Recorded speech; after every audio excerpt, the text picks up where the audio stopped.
Hello and welcome to day 3 of Dakar Daily. We have moved from Pisco, 350 kilometres down the coast, to San Juan de Marcona. Now you can see the Pacific Ocean behind us, but believe me, this place is dry, dusty, barren and also very windy. Really windy, that's definitely the theme of the day. It's the home of the Nazca Lines. It's a very, very beautiful place, but as Mike says, dry, dusty and windy. These are extremely tough conditions for everybody involved.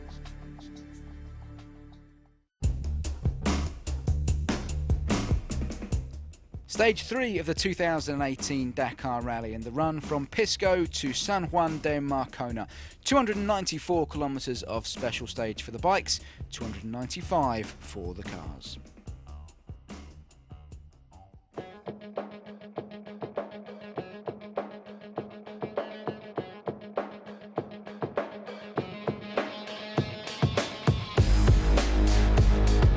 The bikes kicked off today's action, and overnight leader Joan Barreda on the Honda had the difficult task of leading the class away. With no tracks to follow, Barreda struggled to navigate his way through the dunes, eventually going a total of 30 kilometres off course and dropping right down the leaderboard. Instead, it was Sam Sunderland setting the pace today. Despite one fall, the British rider took a commanding stage win, over 3 minutes faster than Argentinian rider Kevin Benavides in second.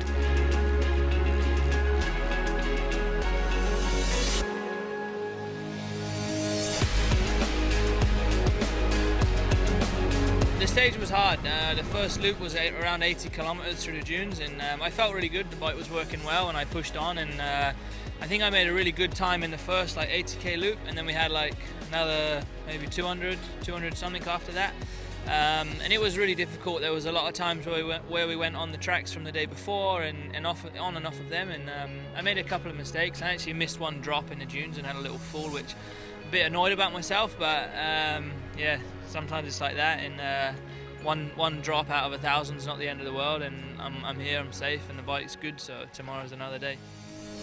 A great ride too from Australia's Toby Price, who was leading the stage at waypoint 4, eventually dropping back to finish the day in third. And in the car category, Nasser Al-Attiyah came into the day with some work to do, and the Qatari driver absolutely stepped up to the mark, winning the stage by over 4 minutes from Stefan Petterhansel, second fastest in the two-wheel drive Peugeot.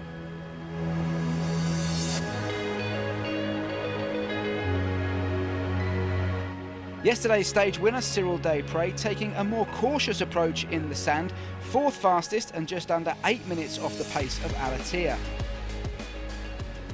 Action 2 for Nani Roma in the Mini, a spectacular off, less than 1 kilometre from the finish line, dropping 26 minutes to Al-Attiyah's overall stage pace.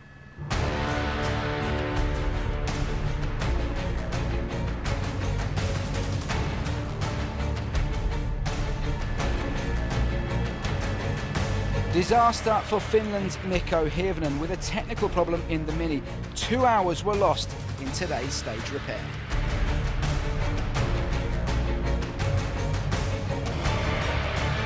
Here are the results for the bike and car categories from today's stage.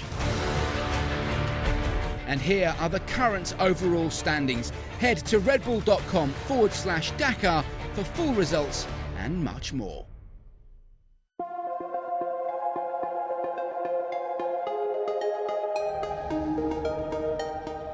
The catering area is a serious factory operation. Let me just put this into perspective for you. We have an army of around 2,000 mouths to feed, 3 times a day, breakfast, lunch, dinner. That's 6,000 meals every day. Times that by 15, that is 90,000 meals during the course of the Dakar, and it's seriously good nosh.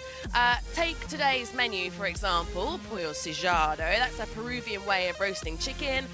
We've got Peruvian salad, we've got cheese, and peach for dessert. Now I'm hungry. We have 100 people working with us in each place. During the year, we have many meetings with our clients, so we choose all the menus, thinking of an international menu, but with different local touches too. There are 3 to 4 supply trucks depending on the stage. The kitchen area is made up of 2 trucks joined by a catwalk platform. The right truck houses the ovens for bread. The left truck is the hot kitchen and bakery. They make and bake 8,000 loaves of bread and supply around 2,000 litres of water every single day. It takes us like 5 hours to prepare a kitchen, and then this kitchen, when for example it finishes in Pisco, it is going to La Paz, so it's like 3 stages ahead. And then we have one kitchen now in San Juan de Marcona and another one in Arequipa. So it's like 3 kitchens that are going from one point to another one. In Peru, we take everything from Lima, in Argentina from Buenos Aires, and in Bolivia from Santa Cruz.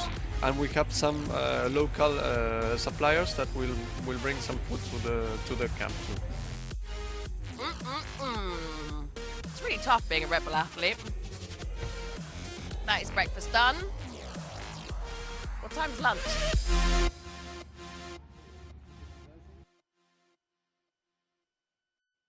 $90,000 meals, would you believe it? That's a hell of a kitchen.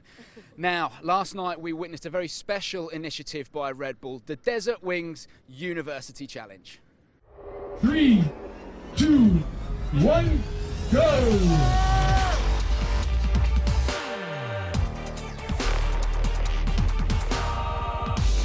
The Red Bull University Challenge is a competition that's been set up this year.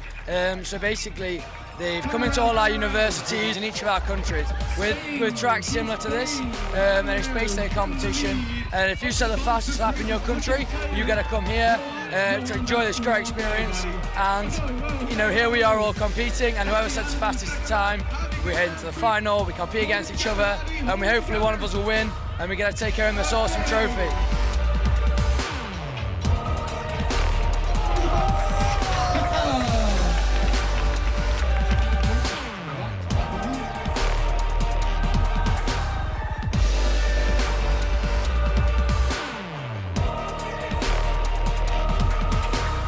It's been absolutely amazing. Like, I'm struggling for words. Getting to go to like, the VIP areas, get to meet some of the drivers, the teams, see how everything works. Come to this great country as well. It's been a great experience. I've never left Europe before, so coming here, learning the new culture, it's been amazing. Like, I can't thank Red Bull enough for this opportunity. It's been life-changing.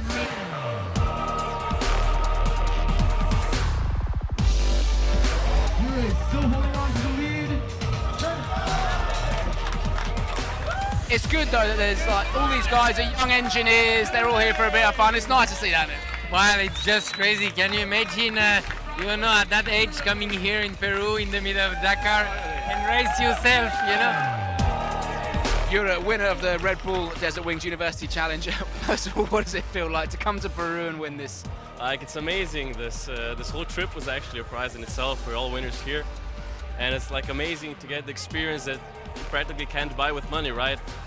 Being here with the bivouac, with the racers, it's amazing.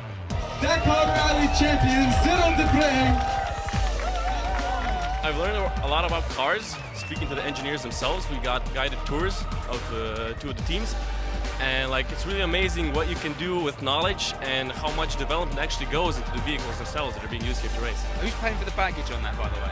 I don't know. You're gonna have to charge that one back, mate, because it looks heavy. Yeah, I gotta take this home with me. This is going like on my nightstand. Well done. Thank you very much.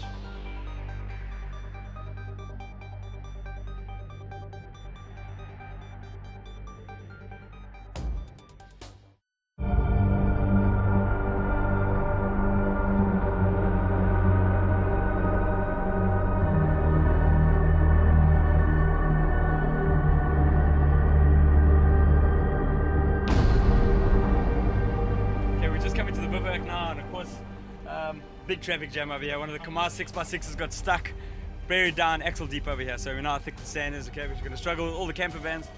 So the ASO have got graders in here, and they've got lots of sand coming in to try and level it out and make sure that we can get in there, man. All the boys in the top 10. The race is only just starting now. Of course, if we can get into the bivouac before the riders do, okay, that's our challenge now. We're expecting them at 2 o'clock, so it's about an hour and 3/4, and of course, our KTM, our truck's just coming over here, and challenge is now to get all the camper vans in and in position before the riders arrive. Now, the bivouac on the Dakar Rally is one massive travelling suburb. It travels from one point to the next. It's imperative that the teams get here before the competitors arrive back, so they need to be ready to be able to service the cars, the bikes, and in this case we're with KTM. As you can see, there's a huge hive of activity as the team are desperately setting everything up before the riders arrive back here in the bivouac. It takes a huge amount of work. It's pretty grim conditions to work in as well. We're in the middle of the desert, it's windy, everybody having to protect themselves, work as a team to avoid the sand, the wind, and really the miserable conditions. Well, I'm here with Stefan Huber, Technical Chief of KTM. Stefan, incredibly difficult conditions to set up the bivouac here. Just talk to us about what you guys go through, how long it takes to set everything up. Well, I think we are finished in 20 minutes normally, but today with the condition maybe it takes a little bit longer. All the campers are already stuck on the soft ground here. The organization still try to make some road with some gravel afterwards, you know, a little bit late. Yeah, but we are a lot of people helping each other, so I think we are okay for today. Toby, it's incredible what the team does. I mean, how imperative is it, the job that they do? Yeah, look, it's we have a tough job being out there on the track, but I think these guys here behind us have a much harder job. It's setting this whole setup, the camp every time, all our campers, and making sure that we come back into here as feeling best like home as possible. So yeah, like without these guys, I think we would be completely screwed to be able to try and run to the front of the pack, and yeah, without these guys, it just wouldn't be possible. I can't thank them enough, and I'm sure all the riders on the team can't thank them enough for what they do, and basically, yeah, going away for 2 weeks away from family and friends, and basically coming to look after us children out here pretty much, so it's good. So there you go, a little over 25 minutes after all the service trucks and the campers rolled into the bivouac and the KTM boys set up already servicing the bikes. Despite the grim conditions, it's incredible what they can do. Teamwork in the Dakar, absolutely pivotal to success.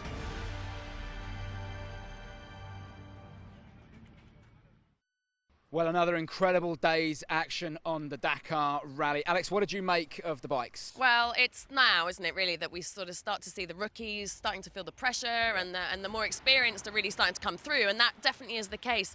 You said yesterday that you weren't worried about Sam Sunderland, and you were completely right, because he's had an absolute steamer of a day, and he's now 4 minutes ahead in the provisional overall standings. What about the cars?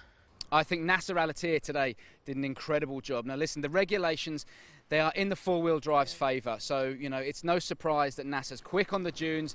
That Toyota's working well for him. He's still got some work to do, but it comes as no surprise to me that he was quick today. Yeah, that said, though, the Peugeots are also coming out on top, so the two-wheel drive is also steaming ahead.